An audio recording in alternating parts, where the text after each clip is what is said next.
துர்கா அவ கும்பிட்டா எந்த தீய சக்தியும் கிட்ட வராது அப்படின்றது பல சித்தர்கள் சொல்லியிருக்காங்க. சிம்மத்தில் தான் வராங்க வாகனம். அவங்களுடைய ஆயுதம் சூலாயுதம்.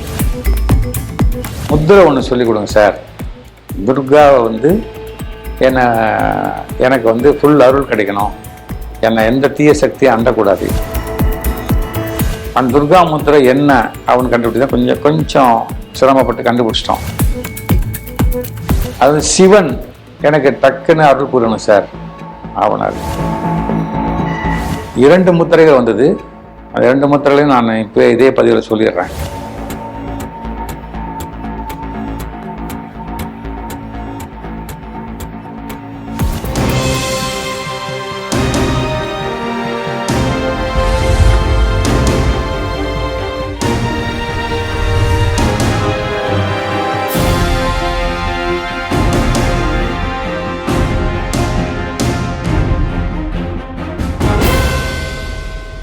வணக்கம்.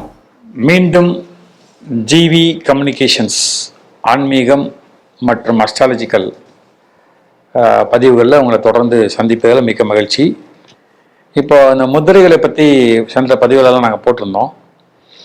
இப்போது முக்கியமாக அந்த செய்வினை, இந்த துஷ்ட சக்திகளால் பயந்துட்டு இருக்கிறவங்க எந்த முத்திரை போடணும், எந்த கடவுளை கும்பிடணும், நிறைய கேள்வி கேட்டிருக்காங்க. சரி, இது ஃபஸ்ட்டு கடவுளை பற்றி சொல்லிடுறேன். ஒரே கடவுள் தான். அவங்க என்ன சொல்கிறாங்கன்னா, துர்கான்ற ஒரு அம்சம் நம்ம பண்ணிட்டா அந்த தெய்வத்தை கும்பிட்டா போதும் அப்படின்றாங்க. இப்போ துர்காவுக்கு பார்த்தீங்கன்னா நிறைய அவதாரங்கள் அவங்க எடுத்திருக்காங்க. ஒன்று மகிஷாசுர மர்த்தினி, கல்கத்தாவில் காளி, மைசூரில் சாமுண்டீஸ்வரி, கேரளாவில் காத்தாயினி, கோவாவில் சந்தேரி, இப்படின்னு பல பேரில் இருக்காங்க. கௌரின்ற பேர்லையும் இருக்காங்க. அவங்க சிம்மத்தில் தான் வராங்க வாகனம். அவங்களுடைய ஆயுதம் சூலாயுதம். சிம்மன்னா உங்களுக்கு தெரியும், சிங்கம் என்ன. துர்கா அவ கும்பிட்டா எந்த தீய சக்தியும் கிட்ட வராது அப்படின்றது பல சித்தர்கள் சொல்லியிருக்காங்க. இந்த பல சித்தர்கள் சொன்னதில் ஒரு நண்பர் அதை படிச்சுட்டு ஃபாலோ பண்ணுறாரு. ஃபாலோ பண்ண நல்லா இருக்கார். அது நல்லா இருக்கிற அவர் என்ன சொல்கிறாருன்னா, சார் எனக்கு அந்த முத்திரை ஒன்று சொல்லிக் கொடுங்க சார். துர்காவை எனக்கு ஃபுல் அருள் கிடைக்கணும், என்னை எந்த தீய சக்தியும் அண்டக்கூடாது அப்படின்னாரு. அப்போது அதை பற்றி நாங்கள் எடுத்து படித்து பார்த்தோம். அகைன் இந்த துர்கா முத்திரை அகத்தியர் சொன்னது நிறைய இடத்துல இருக்குது. அந்த துர்கா முத்திரை என்ன அப்படின்னு கண்டுபிடி தான் கொஞ்சம் சிரமப்பட்டு கண்டுபிடிச்சிட்டோம். கண்டுபிடிச்சதில் 2 முத்திரைகள் வந்தது. அந்த 2 முத்திரைகளையும் நான் இப்போ இதே பதிவில் சொல்லிடுறேன். அந்த பதிவு என்னன்னு கேட்டால், ஒன்று துர்கா முத்திரை. துர்கா முத்திரைன்னா இந்த கையை இப்படி முஷ்டி மாதிரி பண்ணிவிட்டு இந்த பெருவிரலை, இந்த கட்டை விரலை இப்படி வச்சுக்கணும். கட்டை விரலை இப்படி வச்சுட்டு அதே மாதிரி இந்த இடது கையும் வச்சுட்டு இந்த 2 கையுமே நம்ம தலையில் இப்படி வச்சுக்கணும். இப்படி வச்சுட்டு துர்கா காயத்ரியை சொல்லலாம். ஆமாம், இல்லை துர்காவோட 108 நாமாவளி சொல்லலாம். இது போதும், இது சொன்னால் போதும். இதே போயிட்டு இருக்கும்போது அடுத்த பதிவில் பார்த்தீங்கன்னா அதே ஒருத்தர் கேட்டிருந்தார். அது தவிர்க்கவே முடியல என்னால். அது சிவன் எனக்கு டக்குன்னு அருள் புரியணும் சார் ஆவனார்.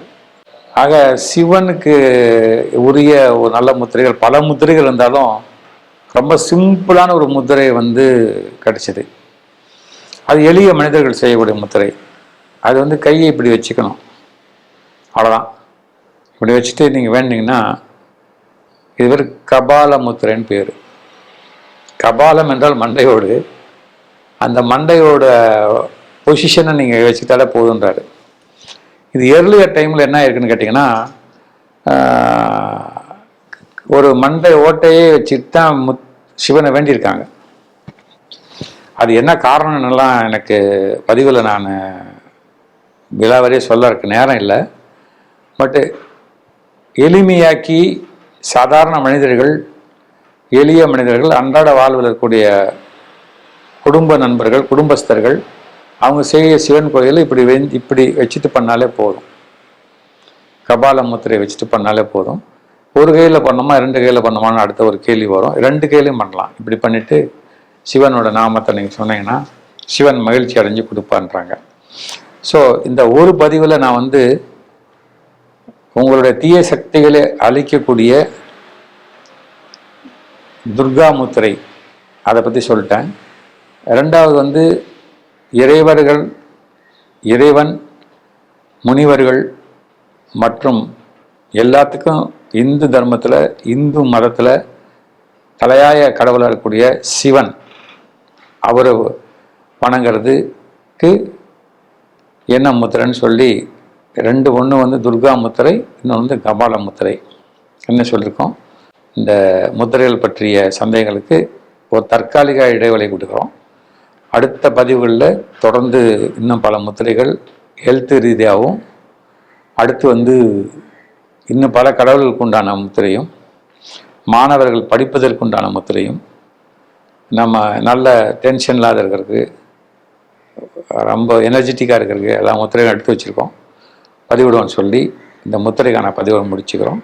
மீண்டும் ஒரு நல்ல பதிவில் உங்களை சந்திப்போம் என்று சொல்லி விடைபெறுகிறேன். நன்றி, வணக்கம்.